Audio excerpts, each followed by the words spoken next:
নারী নষ্ট হয় তিলে তিলে। নারী মাকে দেখে মা হওয়া শেখে, শাশুড়িকে দেখে শাশুড়ি হওয়া শেখে। কথাগুলো সবার জন্য নয়, তবে এটা সমাজের বিশাল এক অংশ নারীদের জন্য। একটা মেয়ে অনেক স্বপ্ন নিয়ে শ্বশুর বাড়িতে পা রাখে। মেয়েটা নিজের বাবা মা ভাই বোন নিজের সকল সত্তা ত্যাগ করে আসে তার স্বামীর ঘরে। শুরু থেকেই কোনো মেয়ে শ্বশুর বাড়িতে এসে বেয়াদবি করে না। স্বামী সহ শ্বশুর বাড়ির সবার কাছে তার এতটুকুই চাওয়া থাকে, সবাই যেন তাকে একটু আদুরে গলায় কথা বলে, তার ছোট ছোট চেষ্টাকে অ্যাপ্রিসিয়েট করে। আর এই আশায় সে নিজেকে উজাড় করে সকলের জন্য খাবার বানায়, ঘর সাজায়, উৎসব পার্বণে নিজের পরিবার ছেড়ে তাদের সাথে সময় কাটায়।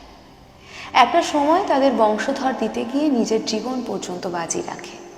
নিজের নিজস্ব পরিবার পরিবেশ ছেড়ে মেয়েটা একটা নতুন পরিবেশ নতুন পরিবারে আসে এবং খাপ খাইয়ে নিতে চেষ্টা করে। কিন্তু ছেলের পরিবার মেয়েটার এই চেষ্টাকে মূল্য দিতে জানে না। বেশিরভাগ পরিবার শুরু থেকেই বাড়ির বউটাকে ডমিনেট করতে শুরু করে। কাজে কথায় চলাফেরায় উঠতে বসতে ফুল ধরতে শুরু করে। কিছু হলেই মেয়েটার বাড়ির লোক তুলে কথা শোনায়, অসম্মান করে প্রতি পদে পদে। একদিন দুদিন 3 দিন মেয়েটা ভাবে হয়তো তারই ভুল, কিন্তু ধীরে ধীরে মেয়েটাও বুঝে যায় আসলে তার ভুল থাকুক বা না থাকুক, তাকে দাবিয়ে রাখার এটা একটি কৌশল মাত্র। একটা সময় এই কৌশল মেয়েটাও শিখে যায়। সে তার সকল চেষ্টা শেষ করে দেয়, শুরু করে প্রতিদ্বন্দ্বিতা।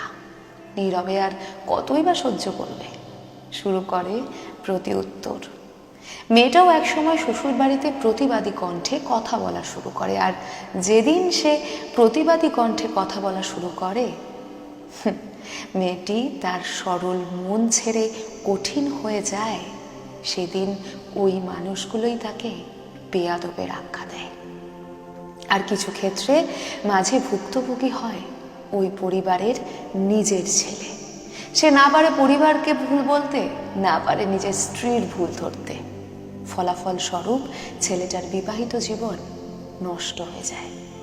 যাদের কঠোর আচরণে মেয়েটা এমন হয়ে উঠল, তারাই তখন বলে মেয়েটা তাদের সাথে থাকতে চায় না, তাদের সাথে খারাপ আচরণ করে, সংসারটাকে ভাঙতে চায়।